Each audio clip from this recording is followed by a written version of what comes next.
नमस्कार विद्यार्थ्यांनो, माझे नाव आहे पंकज रामदास मते आणि मी तुम्हाला शिकवणार आहे इयत्ता 6वीतल्या गणित विषयातला अपूर्णांकावरील क्रिया हा धडा. हा आपला आहे चौथा धडा. तर चला सुरू करूयात. अपूर्णांकावरील क्रिया म्हणजे काय? अपूर्णांक म्हणजे आपल्याला नेहमी संख्या अंश आणि छेदात मिळते. पूर्णांक म्हणजे आपल्याला 1, 2, 3, 4 असे नंबर्स किंवा अशी संख्या ही आपल्याला पूर्ण संख्या असते.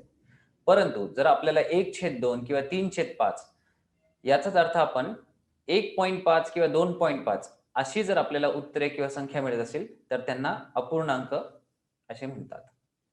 तर चला, पहिला भाग आपण बघू. अंशाधिक अपूर्णांकाचे पूर्णांकयुक्त अपूर्णांकात रूपांतर. आता हे कसे केले?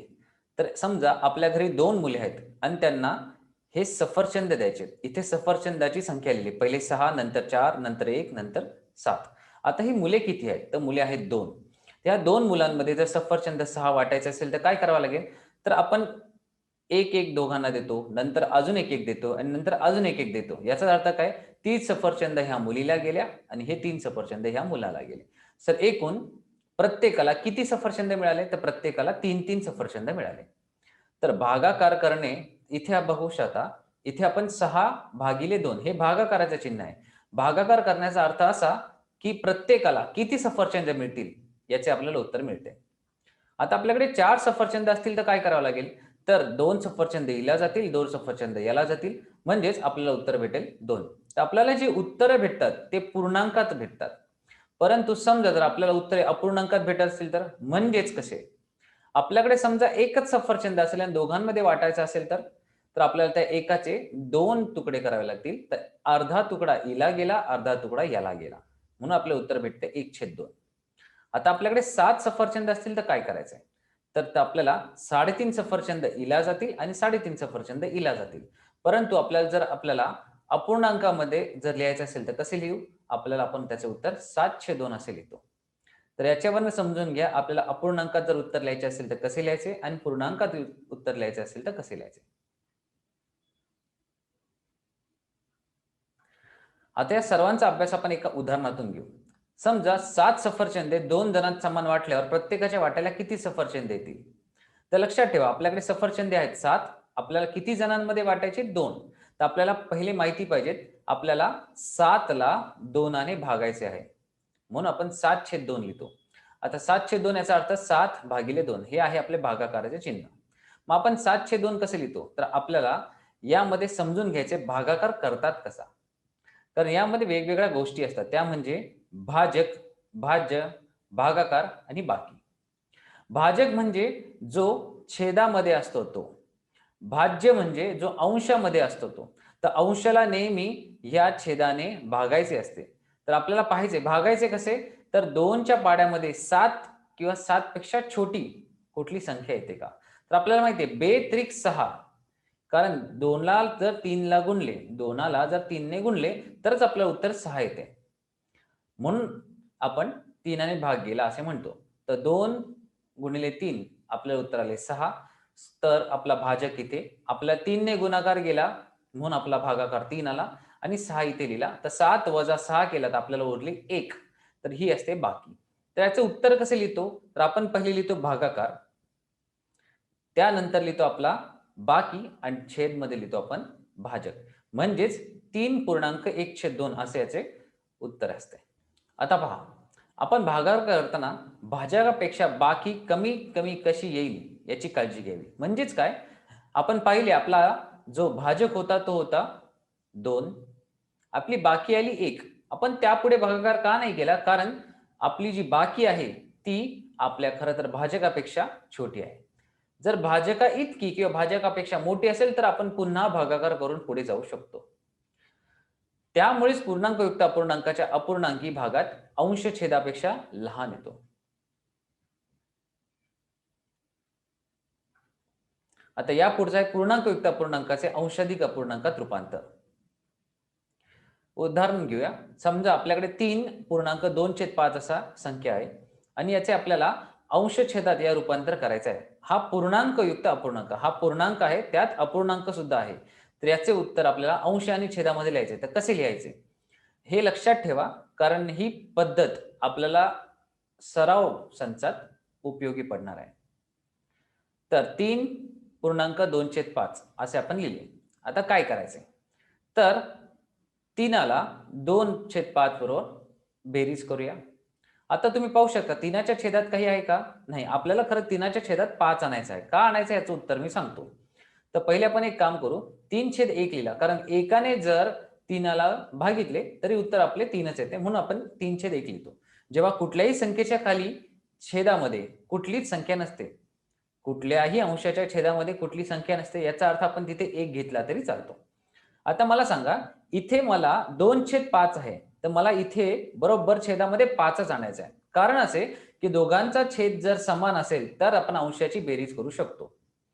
तर आपण काम करूया. अंशास आणि छेदास 5 आणि 5 ने गुणाकार करू. तर आपलं उत्तर येते 15 आणि खाली उत्तर येते 5.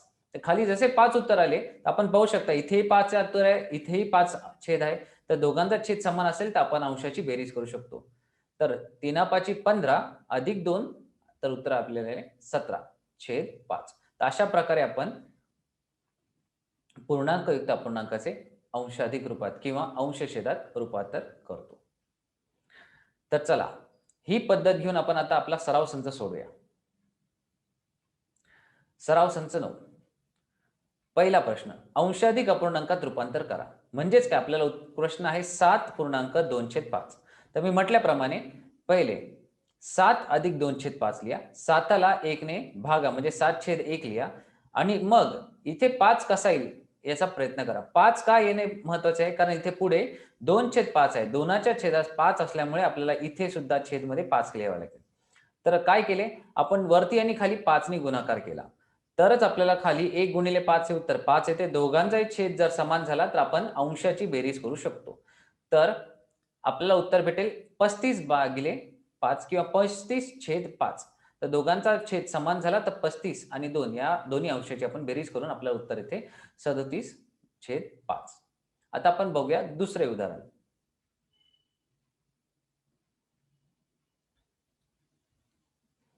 आता हे 5.1/6 याला कसे सोडवायचे? तर उत्तर सेम 5 अधिक 1/6 लिहा. 5 भागिले किंवा 5च्या छेदात 1 लिहा. कारण 1 लिहायचं कारण असे, की आपण 5ला 1 ने भागितले तर उत्तर 5 येते आणि दुसरी गोष्ट आपल्याकडे दुसरीकडे 1/6 आहे. तर याच्या 5च्या छेदात सुद्धा आपल्याला 6 हवा आहे. तर आपण वरती आणि खाली म्हणजे अंशास आणि छेदास 5 आणि 1ला 6 ने गुणायचे. आता ह्या दोघांचा छेद जर समान झाला तर काय होईल? वरचा 5 गुणिले 6 म्हणजे 30 आणि हा 1 ह्या दोघांची आपण बेरीज करू शकतो. तर 30 अधिक 1 आपल्याला उत्तर येते 31/6. तर असे आपण रूपांतर करतो. आता तिसरा एक्झाम्पल घेऊ किंवा तिसरं उदाहरण सोडू. 4.3/4. तर पहिले 4 अधिक 3/4 लिहा. 4च्या भागिले किंवा 4च्या छेदास 1 लिहा आणि ह्या दोघांना म्हणजे 4 आणि 1ला दोघांनी 4 ने गुणा. कारण आपल्याला समोर 3/4 असा अंश आणि छेद आहे. आपल्याला छेदामध्ये 4 जर हवा असेल तर 4 आणि 1 दोघांना 4 ने मल्टिप्लाय किंवा गुणाकार करावा लागेल. तरच आपल्याला छेदामध्ये 4 येईल आणि जेव्हा दोन्ही छेद समान असतील तर आपण अंशाची बेरीज करू शकतो. तर 4 गुणिले 4 16/4. तर 16/4 आल्यामुळे दोघांचा छेद समान असल्यामुळे 16 आणि 3 ह्या दोघांची बेरीज केली आपल्याला उत्तर आले 19/4. तर अशा प्रकारे आपण कन्वर्ट किंवा रूपांतर करतो. आता बघूया दुसरा प्रश्न. पूर्णांकयुक्त अपूर्णांकात रूपांतर करा. म्हणजेच आपल्याला पूर्णांकयुक्त अपूर्णांकात म्हणजे 3.1/2 किंवा 3.2/5 ह्या प्रकारे आपल्याला उत्तरात लिहायचे. तर काम करू. लिहिण्यासाठी कसे करावे लागते? आपल्याला या 30ला म्हणजे या 30 अंशाला 7 ने भागावे लागते. तर 7च्या पाड्यामध्ये 30च्या पेक्षा छोटी किंवा 30 इतकी नंबर किंवा संख्या येते का ती पाहू. तर आपल्याला माहिती आहे 7 चोक 28 हीच एक ती छोटी नंबर येते किंवा छोटी संख्या येते. कारण 7 5 35 म्हटले तर 35 हा आकडा किंवा 35 ही संख्या 30 पेक्षा मोठी निघून जाते. म्हणून आपण 7 गुणिले 4 केले तर आपलं उत्तर येते 28. आता 30 मधून जर 28 गेले तर आपल्याला बाकी किती उरते? 2. मी म्हटल्याप्रमाणे आपली बाकी ही नेहमी आपल्या भाजकापेक्षा लहानच असली पाहिजे. जर नसेल तर पुन्हा आपण भागाकार करू शकतो. तर चला आपण आता उत्तर कसे लिहायचे? तर आपले पहिले भागाकार लिहितो आणि त्यापुढे बाकी आणि अंशात आणि छेदामध्ये 7 म्हणजे 4.2/7 असे आपण उत्तर लिहितो. आता अजून 2 उदाहरणे पाहू आपण, ते आपल्याला कळेल की हे पूर्णांकयुक्त अपूर्णांकात रूपांतर कसे करतात. आता आपल्याला हे 7/4 असा दुसरा प्रश्न आहे. तर आपल्याला 4 ने 7 भागायचं आहे. म्हणजेच काय, 4च्या पाड्यामध्ये 7 किंवा 7पेक्षा छोटी संख्या येते का ती पाहू. तर आपल्याला माहिती आहे 4 ने जर 7ला भागायचं असेल तर आपल्याला माहिती आहे 4 एके 4, तर 7 मधून 4 गेले तर उरले 3. तर आपला भागाकार आला 1, आपला भाजक आहे 4 आणि आपली बाकी आहे 3. तर आपण काय लिहितो, पहिले भागाकार लिहितो, ती आपली असते पूर्णांक, आणि अपूर्णांकात काय लिहितो, पहिले वरती बाकी आणि त्यानंतर छेदामध्ये भाजक. म्हणजे आपले उत्तर असे असते 1.3/4. आता आपला तिसरा प्रश्न आहे 15/12. म्हणजेच काय, 12ने 15ला भागायचे आहे. तर आपण पाहूया 12च्या पाड्यामध्ये 15 येतो का, तर 12 एके 12 आणि 15पेक्षा मोठी संख्या किंवा 15 इतकी संख्या येत नाही. आपल्याला काय पाहायचं आहे, 15पेक्षा लहान किंवा 15 इतकी संख्या. तर 12 एके 12 केले तर 15 वजा 12 उत्तर आले 3. कारण 15पेक्षा मोठी संख्या 12च्या पाड्यामध्ये आहे, पण आपल्याला 15 किंवा 15पेक्षा छोटी संख्या पाहायची. म्हणून आपण 12 एके 12 घेतला, कारण 12 दुणे 24 होते आणि ती 24 संख्या ही 15पेक्षा मोठी निघून जाते, म्हणून आपण 12 एके 12 घेतला. तर आपले उत्तर आले 3. आता आपण पाहू शकता आपली बाकी ही भाजकापेक्षा लहान आहे, म्हणजे याचा अर्थ आपण इथे भागाकार थांबवू शकतो. आता उत्तर कसे लिहायचे, तर उत्तर लिहिताना पहिले भागाकार लिहितो, तो म्हणजे 1, आणि त्यानंतर लिहितो बाकी छेदमध्ये 12. तर आपले उत्तर आले 1.3/12. अशा प्रकारे आपण पूर्णांकयुक्त अपूर्णांकात रूपांतर करतो. चला, आता तिसरी शाब्दिक उदाहरणे घेऊ. पुढील उदाहरणात अपूर्णांक रूपात लिहा, म्हणजेच अंश आणि छेदात लिहा.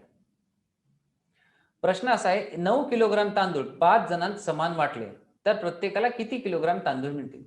आता हा प्रश्न सोडवताना पहिले त्याचे काय काय आपल्याला इथे माहिती दिली आहे ती पहिले लिहावी लागते. म्हणजेच काय, तर आपल्याकडे एकूण तांदळाची मात्रा किती, म्हणजे आपल्याला तांदूळ किती दिले आहेत आपल्या प्रश्नामध्ये, तर आपल्याला 9 किलो तांदूळ दिले आहेत. आता ती किती जणांमध्ये म्हणजे किती माणसांमध्ये वाटले जाणार, तर आपण ते लिहू. माणसांची संख्या आपली आहे 5. तर आता प्रत्येक माणसाला किती तांदूळ जाईल, तर हे करण्यासाठी काय करावं लागेल, 9ला 5ने भागावे लागेल, कारण हा 9 तांदूळ 5 जणांमध्ये भागला जाणार. त्यावरूनच कळेल की 5ला किंवा 5ने 9ला भागावे लागते. तर प्रत्येक व्यक्तीला मिळणारा तांदूळ किती झाला, 9/5. तर यापुढे आपल्याला भागाकार करायचा नाही, आपल्याला फक्त अपूर्णांकात लिहायचं आहे, म्हणजे अंश आणि छेदामध्ये याचे उत्तर लिहायचे. तर इथेच आपण उत्तर सांगू. तर प्रत्येकाला, म्हणून प्रत्येक व्यक्तीला 9/5 किलो इतका तांदूळच मिळेल. हे अशा प्रकारे आपल्याला प्रश्नांची मांडणी किंवा प्रश्नाच्या उत्तराची मांडणी आपल्याला करायची आहे. जेव्हाही शाब्दिक उदाहरणे येतील किंवा शाब्दिक प्रश्न येतील, तेव्हा पहिले काय काय माहिती दिली आहे ती लिहावी लागते आणि त्यानंतर आपल्याला उत्तराची सुरुवात करायची. आता प्रश्न क्रमांक 2. इथे दिले 5 सारखे शर्ट शिवण्यासाठी 11 मीटर कापड लागतो. तर आपल्याकडे शर्ट किती आहेत, 5, आणि टोटल एकूण कापड आहे 11. तर आपल्याला इथे मोजायचं एका शर्टसाठी किती मीटर कापड लागेल हे पाहायचंय. तर आपण पहिले या शाब्दिक उदाहरणं जर दिली असतील तर पहिले त्याची मांडणी करू, त्याची माहिती लिहू. तर आपल्याकडे एकूण कापड किती, तर 11 मीटर. आपल्याकडे शर्ट किती आहेत, टोटल 5 शर्ट. तर एक शर्ट बनवायला किती कापड लागेल, तर आपण काय करावं लागेल, एक शर्ट बनवायचे आणि किती कापड लागेल, तर यासाठी आपल्याला लिहायचे टोटल किंवा एकूण मीटर कापड भागिले 5. कारण आपल्याला किती मीटर कापड लागेल म्हणजे आपल्याला कापड मोजायचे एका शर्टासाठी, तर आपल्याला वरती मीटरमध्येच उत्तर आले पाहिजे किंवा मीटरची संख्या आली पाहिजे, म्हणून आपण 11/5 घेतले. तर एक शर्ट शिवण्यासाठी लागणाऱ्या कापडाचे माप मीटरमध्ये 11/5 किंवा 11/5 आले. म्हणजेच एक शर्ट शिवण्यासाठी आपल्याला 11/5 मीटर कापडाची गरज पडू शकते किंवा पडते. तर इथे आपला धडाचा एक भाग संपतो. परंतु आज आपण काय काय शिकलो, तर आपण शिकलो अपूर्णांक संख्यावरती क्रिया. म्हणजेच काय, त्या अपूर्णांकाला पूर्णांकयुक्त अपूर्णांकात कसे लिहायचे आणि तसेच उलटे अपूर्णांकाचे पूर्णांकयुक्त अपूर्णांकात कसे उत्तर लिहायचे. तर चला, पुढच्या भागात आपण या पुढचा 4थ्या धड्याचा भाग उरलेला पूर्ण करूयात. धन्यवाद.